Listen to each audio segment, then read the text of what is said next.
Madame Untermeyer. Merci Madame la Présidente. Je vous remercie donc des éclairages que vous apportez sur cette question difficile. Moi, il me semble, et je vous pose la question, que ça passe aussi par une bonne identification des responsabilités. Et lorsqu'on parle de l'accessibilité, c'est d'abord du domaine réglementaire. C'est moins le législateur qui doit battre sa coupe que le gouvernement qui doit mettre en place un dispositif sur l'accessibilité qui soit quand même fait avec discernement. Par la pratique, je considère que c'est un dispositif inapplicable dans certaines communes, avec des piles de dossiers à remplir, qui découragent les élus de se lancer dans l'aventure d'ouvrir un local au public. Donc là, ce n'est pas le législateur, c'est bien le gouvernement.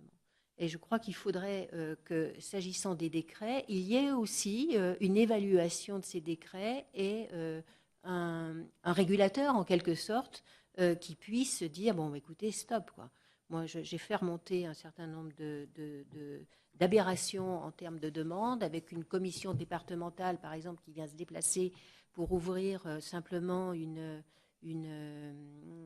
un local destiné à 2 personnes qui vont garder des enfants, alors même que le maire était tout à fait en situation et volontaire pour porter la responsabilité de la décision de l'ouverture de ce bâtiment au public. Donc là, je crois aussi que la responsabilité des administrations doit bien être identifiée et faire valoir auprès de celles-ci les manquements à la simplification qui, je pense aussi, trouve son explication dans une décentralisation qu'on n'a jamais vraiment voulu assumer. Et on empile au niveau local des normes qui s'imposent à des élus, alors qu'eux-mêmes pourraient se prévaloir de normes utiles et veiller à leur application. Alors, c'est donc à la fois un constat et une interrogation. La deuxième, s'agissant de la loi, est-ce qu'il ne faut pas qu'on prenne quand même plus de temps ? C'est-à-dire que dans l'étude d'impact, on évalue quand même davantage la portée que peut avoir sur le territoire local, en fonction des disparités de ces territoires, l'effet de la loi adoptée. Est-ce qu'on ne peut pas imaginer un dispositif d'expérimentation de la loi au regard de la difficulté d'application du dispositif?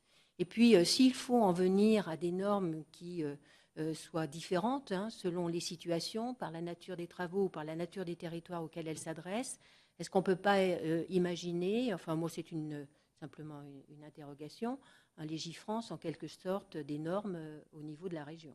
Voilà les différentes interrogations.